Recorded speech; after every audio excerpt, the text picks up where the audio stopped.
antes presentaba a los colaboradores del libro, ¿vale? También que Adonis, claro, Adonis es el ilustrador, el que sacó las fotos. De hecho están ahí expuestas, ¿vale? Cada una de ellas, no sé si la habéis visto.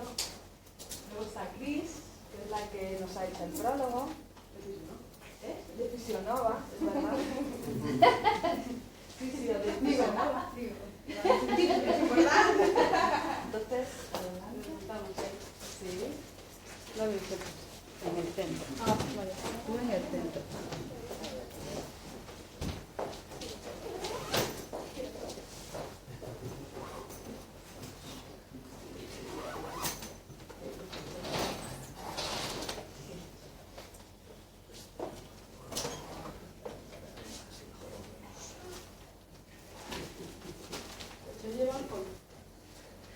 Es un secreto, ¿no? ¿Lo dices para tomar de ello o para evitarlo? Claro. Según la causa, te diría sí o no.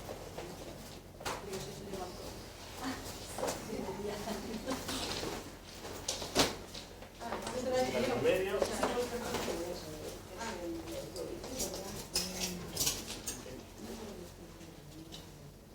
No, no puedo decir yo. Solo tienes que decir que es una editorial. Pero bueno, primero Gris, ¿no? Sí, claro. O también si queréis hacer alguna pregunta al ilustrador. Porque cada una de las fotos en el libro aparece en el inicio del capítulo y simboliza la temática, ¿vale? A través de la metáfora de la foto nos habla un poco de la temática del capítulo. Entonces fue una experiencia bonita cuando sacamos las fotos. Estuvo chula, por si tenéis alguna... Para algunos bonitas, para otros un poco tortuosa, ¿verdad? Porque algunos clientes somos un poco cagaprisas y los artistas necesitan su inspiración, ¿verdad? De lo que hablamos el otro día, decía que Alejandro comentaba que las ideas que llevaba como 4 años haciendo anotaciones sobre el libro, ¿no? Y Adonis le decía, muy bien, tú 4 años y a mí en 2 días me pides que tenga las fotografías listas, ¿no? Y bueno, ahí sí que le presionamos un poco. Y aquí Y en cambio, no, aquí no se le dice la otra cosa, aquí Alejandro, que Cris, como no es cuadriculada, pues le ardía, se le llama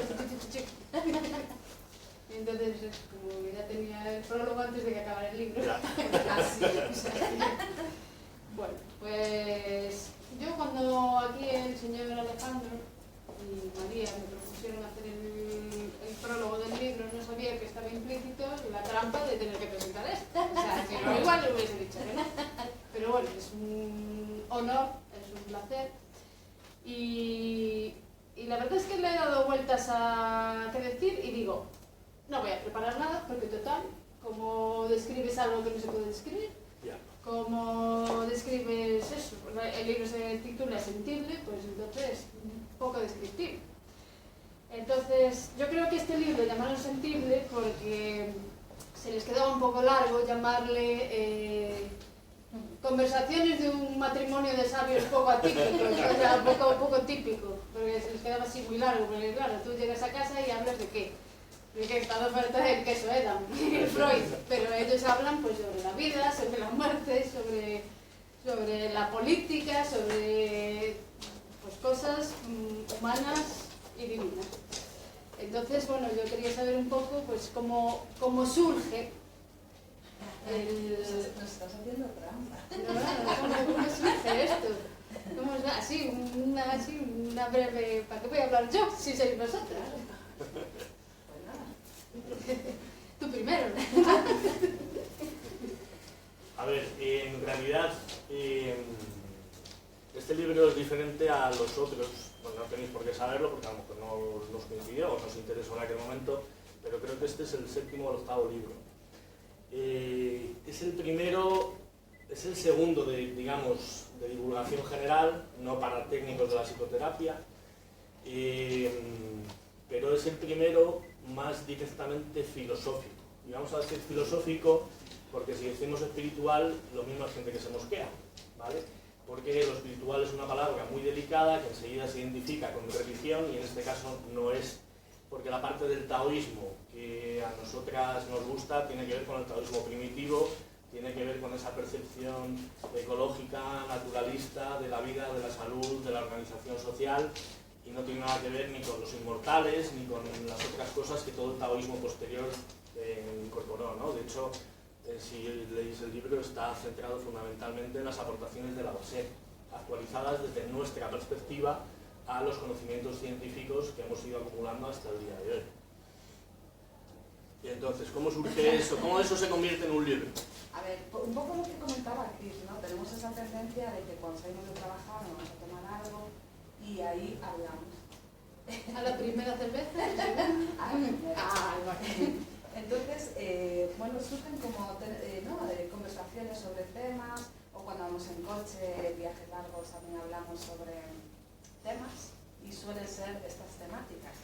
Y luego Alejandro lee muchísimo, entonces en los temas que, bueno, ¿por qué hablamos de estos temas? Porque tienen que ver en cierta medida con nuestras curiosidades, nuestra profesión.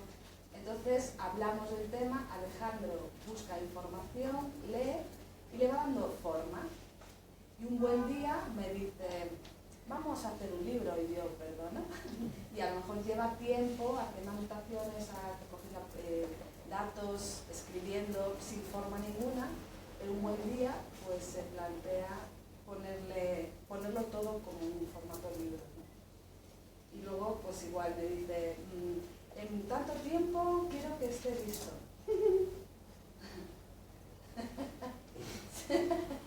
Yo pregunto, ¿en qué tiempo podría estar listo? Entonces, ¿no? Llegamos a un acuerdo. Que va a parecer aquí que voy imponiendo yo las cosas a la peña. Y no es así. No es así para nada. Yo tengo aquí, si me lo permitís, este pequeño gran libro que antes que hablaba sobre la presbicia, te podría recomendar, porque claro, o sea, esto no, yo me traigo las gafas, pero es que esto es lo terrible, ¿sabes? Y sobre todo que yo lo cojo muchas veces cuando me voy para cama y hago así y necesitaría un microscopio. Sin exagerar. Sin exagerar nada, exagerando ni te digo. Entonces, este gran libro, además me hizo mucha gracia porque lo estaba haciendo yo, estaba dando yo una vuelta y digo, el capítulo 28 me encanta, y resulta que el capítulo 28 está en el libro, Sí. Este libro. Sí, entonces lo voy a leer en grande. Es la página 111. Esto lo tenéis gratis en formato diapolibro. En YouTube, en el canal de Stouseven, tenéis el libro del que habla Cris, Sensible no, el anterior, lo tenéis gratis para leer ahí. Y mirad qué guapos sois. No se ve, ¿no? No, yo tengo gafas. Mirad qué guay. Pues entonces esto... Y dice, si buscas ser exitoso y olvidas los venideros fracasos, solo alcanzarás a los fracasos. Si buscas la entereza y olvidas tu necesaria debilidad, partirás por la mitad al poco tiempo. Si te amoldas al llanto y olvidas el ojo que llora, te ahogarás en él dentro de poco. No importa la apariencia, cada comportamiento aprendido, cada emoción emergente, todo tiene su esencia, el germen del opuesto. Respeta los dos polos y cada uno te enseñará su pequeño tesoro. Y para acabar así me voy a permitir una licencia y voy a leer un trocito de mi libro. Solo un trocito. Solo un trocito que no quiero aburrir aquí a nadie. Vale. A ver, un inciso. ¿Seba Ronis? Hasta luego.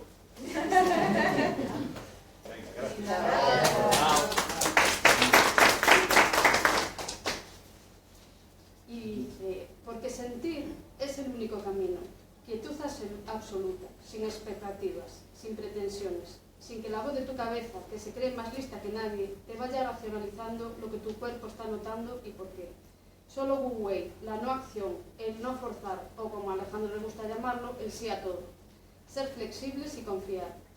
Dicen que el maestro aparece cuando el alumno está preparado. Que este libro haya caído en tus manos, querido lector, no es casualidad, es causalidad. Disfrútalo, vívelo, siéntelo, Deleítate con este maravilloso viaje a través de la fuente de todo lo que existe, el Tao. Alejandro y María nos guían en esta travesía por etapas que nos sumerge en temas tan diversos como el conocimiento, la psicoterapia, el amor, la muerte, la ciencia, la política, entre otros. Y como hilo conductor de todos ellos, el Tao, que está en todo y todo lo contiene. Espero que este libro te dé muchas respuestas, diferentes puntos de vista y te plantee nuevas cuestiones, pero sobre todo que te ayude a sentir, sin pretensiones, sin expectativas, como los niños cuando descubren y experimentan algo por primera vez. Déjate sorprender, abre tu mente y tu corazón.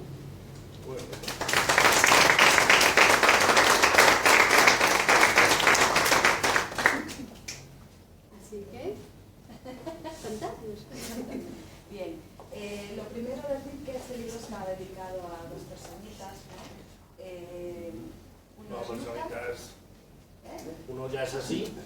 Bueno, sí, uno es así. Eso es porque desde que pide las fotos hasta que te las dan pueden pasar muchos meses, entonces los niños crecen. Claro, pero son los más pequeños de nuestros sobrinos.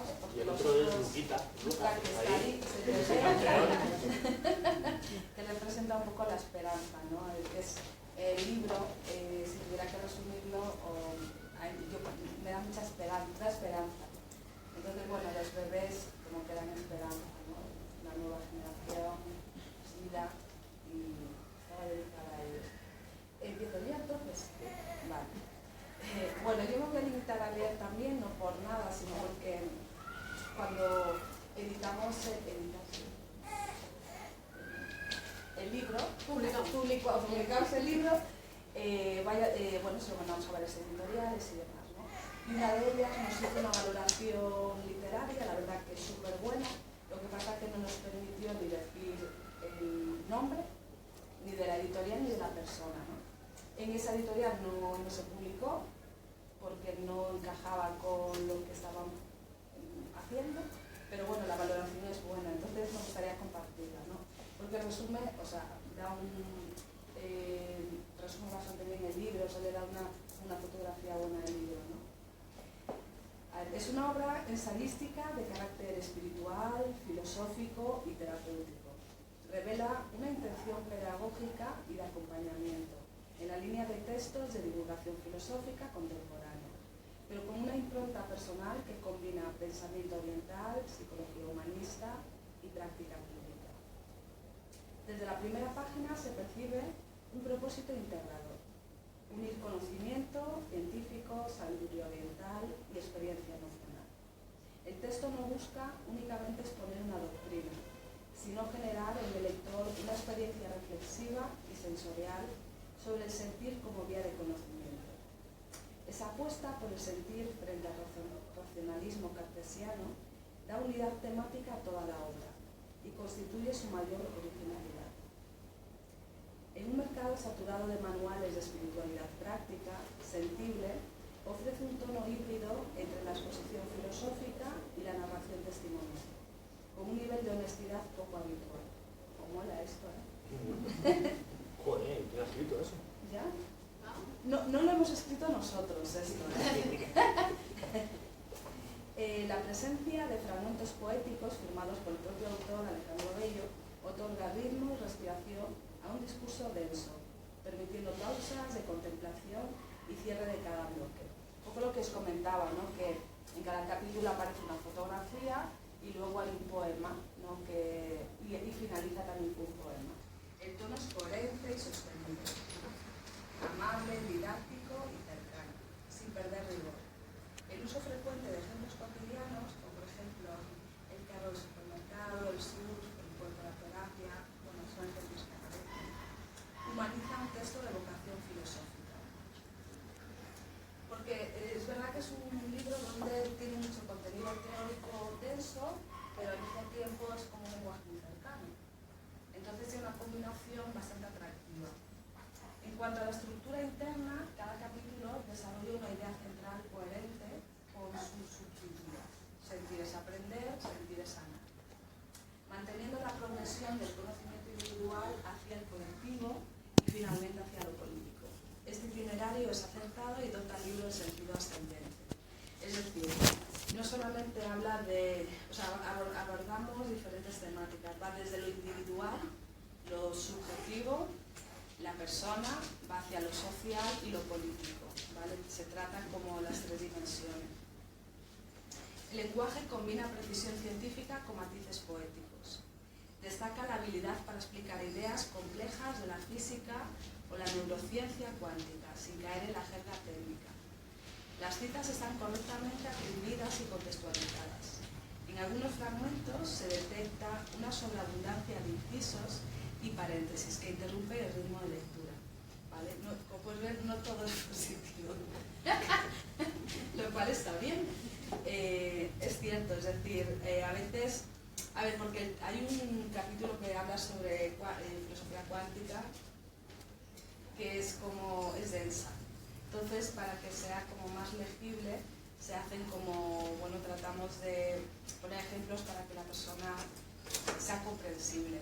Entonces, claro, por otra parte, hace que rompa la lectura, o sea, la linealidad. En el plano temático, Sensible articula un discurso profundamente humanista y transdisciplinar. La propuesta de la psicoterapia taoísta, basada en el sí a todo, resulta atractiva como método terapéutico y como metáfora vital. Las reflexiones sobre la muerte, la ciencia o el liderazgo ofrecen una lectura coherente desde la filosofía del no forzar, Wu Wei. Como veis, ahí en el libro tratamos esos temas, tratamos desde la ciencia, muerte, liderazgo, amor, artes marciales, psicoterapia, son como diferentes temáticas. La obra destaca especialmente en los capítulos el Tao en la psicoterapia y el Tao en el liderazgo, donde el enfoque práctico y la voz de los autores se perciben más seguros y personales.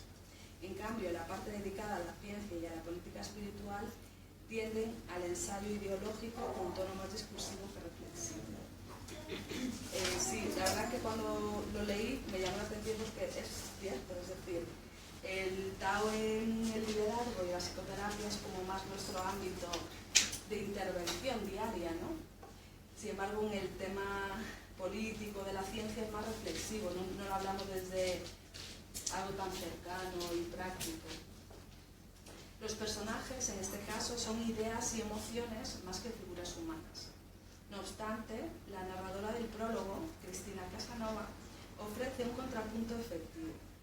Encarna la mente racional que se transforma al conocer a los autores. Esa apertura inicial funciona como puente para el lector escéptico. La ambientación oscila entre la consulta, el cuerpo y la naturaleza. El viento, el mar, el fuego, la montaña. Estos elementos refuerzan la cosmovisión taoísta y están bien integrados como metáforas del fluir vital. El uso de la poesía breve al inicio o cierre de cada sección aporta musicalidad y coherencia simbólica. El estilo narrativo reflexivo y didáctico, con ocasionales toques de humor que alivian la densidad filosófica. Porque hay expresiones de madre mía, ¿cómo estamos? Esa cercanía verbal favorece la conexión con el público general. O sea que esto es como una valoración literaria, ¿vale?, que han hecho del libro, pues me gustaría empezar como compartiéndola, ¿vale? Es algo que no lo hemos hecho nosotros. Pues. Si queréis comentar algo sobre esto que acabo de aportar.